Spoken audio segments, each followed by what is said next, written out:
Hello lovely simmers, SimsEclaire here and welcome back to my channel. For today's video we are doing another community lot for my save file. So this is the Skyward restaurant, and I initially titled it Skyward because I was going to put tables on the upper level, like as a sky roof type of a seating arrangement, but I totally forgot when I went back in to furnish the build that I was going to do that, so you won't see that in this video. I'm going to add them in off camera before I upload it to the gallery. But just imagine the area that I put on the roof up here with some seating, as long as I can get like the ladder to work. And then you'll understand why I called it the Skyward restaurant. But this restaurant is a fine dining experience. It's a mix of seafood and meat, so it's kind of like a surf and turf fine dining restaurant. And I wanted to do fine dining because a lot of the restaurants that I've had here on my channel are not fine dining. We had the one vegan that was a little bit classier, but it wasn't like anything like true fancy. And then we've had a couple of like diners, and then we had the island restaurant. So I really wanted to do something a little bit more modern and formal because this area of town, or the way I'm building Oasis Springs, is very modern and it's very upscale and very nice, so I wanted to kind of reflect that in this restaurant. And the outside of this looks kind of similar to the bar that I built, the Smoke and Mirrors bar, and obviously that was done on purpose. They're in the same area of town, they're in the same shopping center, and I'm sure you can also tell that I moved some things around. So in my last video for my save file, I mentioned that when I loaded the lot that I was going to build the police chief's home on, which was actually going to be this lot right here, I realized that this area of town, in terms of what came with The Sims 4, definitely looked more like it should be for community lots. It has all of these like planters, and it's right on a road, and it has these parking lots, and like you can see in the surrounding areas, like this does not really make that great of a sense for a home area. So I did decide to move all of the community lots I had already built from the area that I had put them in over here. So you'll see next to this is the commercial, the strip lot, or the strip mall, and then next to the strip mall on the right, a little bit off to the side, is the Smoke and Mirrors bar. And then here we have the restaurant, obviously, and then to the left of the restaurant is going to be kind of like a movie theater slash an arcade area. It's going to be a nice teen hangout or like young adult hangout, so I'm excited to build that one. I haven't actually started it yet. It's on my list for next week's builds though, so stay tuned for that. But here you have the shape of this build coming together. So the left side of the build that we're kind of working on now with the platform stairs is going to be an indoor-outside dining experience. So the doors will not shut on this side of the restaurant. It's completely open. Two arches will kind of be on either side of this area. One here leading from the front, and then one in the back that leads out to the back patio. And I kind of did this because this is a little separate from the intimate area inside the restaurant. So inside the restaurant, in the main part, is only 3 two-person tables, and I figured that that would be where you made reservations for like dates. It was a little bit more cozy, it was a little bit more intimate, it had a little less people around, and then the other tables were if you came with like your family, or if you came on like a double date or like a group or something, because it has the bigger tables and it's partially outside and everything like that. So that's what I was thinking, especially since this is a formal dining restaurant. I wanted there to be a little bit of a break between where there would be classic dates versus other types of gatherings. And then back here, this is where we're going to put the patio. So I again do platform stairs leading down into the patio, and because there's platform stairs, this does mean that the entire restaurant on the inside ends up having to be on a platform as well, which is why we're building everything on medium wall heights, because I had to raise the inside of the restaurant up by like 3 platform heights to make sure that it would match the doors at where these platform steps were raised to, which is a little annoying. I forgot that I had to do that when I did these platform steps, but I think it turns out okay. Like none of the walls are too short because like I said, I am on the medium wall height, so it's not like I had to not put anything on the walls or not use the windows I wanted to use because of the walls being too short. I just wish that there was a way that you didn't have to do that if you're using the platform stairs, because I think the platforms look really nice as stairs because you can make them wider and you can kind of change the shape and you can change the height of them, and it kind of just brings a little bit of diversity, but it's kind of hard to implement platforms in general in the game. or at least it is for me. I don't know about anyone else.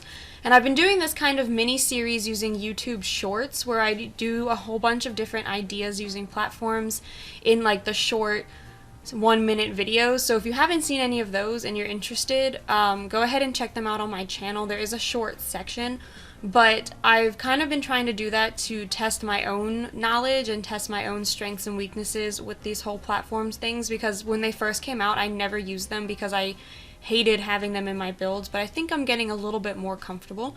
But anyway, back to this build. So right now we're planning the lighting, because obviously your Sims can come here at night. So I wanted to make sure everyone could see what was going on at night, and I was having a huge issue with getting these front doors to light up. So I do end up placing extra lights right by the front door just to make sure that everything, like you could see everything. And then back here on the patio, it's a very simple back patio. It's very small. I have these 3 windows here, and then I'm also going to use one of the eco lifestyle decorations to fill in the space of the wall next to the 3 windows and like kind of break it up, make it so it looks a little different. And then I'm also about to place a gate here and then a little stone pathway matching the one to the left of the screen. Now obviously they don't technically connect, but because the 2 lots are right next to each other, I thought maybe it would be cool if like the community had these pathways leading from each lot to the next, especially since they had that one there in the center. So I thought I would just continue that pathway to the back here of the restaurant. And I thought it'd be kind of cool because, you know, if like the employees of the restaurant run over to the strip mall to get some snacks or some food or stuff before their shift, they have this like easy little pathway to get back into the restaurant. So I thought that was just kind of a neat touch. And then over here on the side, we are doing a little bit of signage for the restaurant, so I'm just making the outside look rather pretty and putting a whole bunch of different like come here, eat here signs, this is the name of the restaurant signs and stuff like that. And then we are about to go on to the interior. So the interior is very, very simple. I did the quote-unquote floor planning off camera, and I did all the like picking the flooring and the wallpapers off camera as well. I hope you guys don't mind. It just goes a lot quicker if I do it off camera, but it also, my camera moves around a lot when I do things like that, and I don't want to give you guys like whiplash from how fast my camera's moving. But if you ever want to see that, I mean, obviously let me know and I can start leaving it into videos.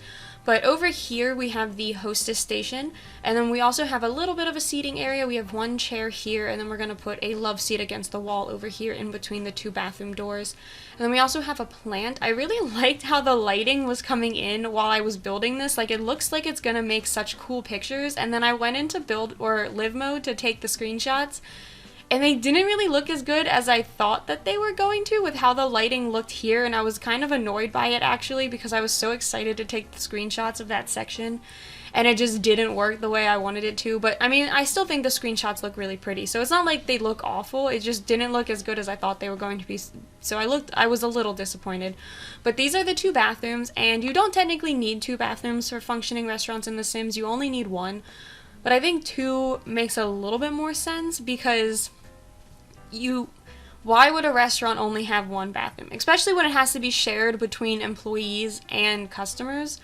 Why would you only have 1? That just seems like you're asking for trouble at that point, because there's going to be long lines, have people be grumpy and stuff like that. You're going to have, especially in The Sims, you're going to have accidents all the time. So I always do at least 2, if not 3, just because I think I think for functionality it works better. And then over here I'm putting the waiter station. I usually try and put 2 of these in as well, but I could only fit 1. But there isn't that many tables in this build, so I think just having 1 will be okay.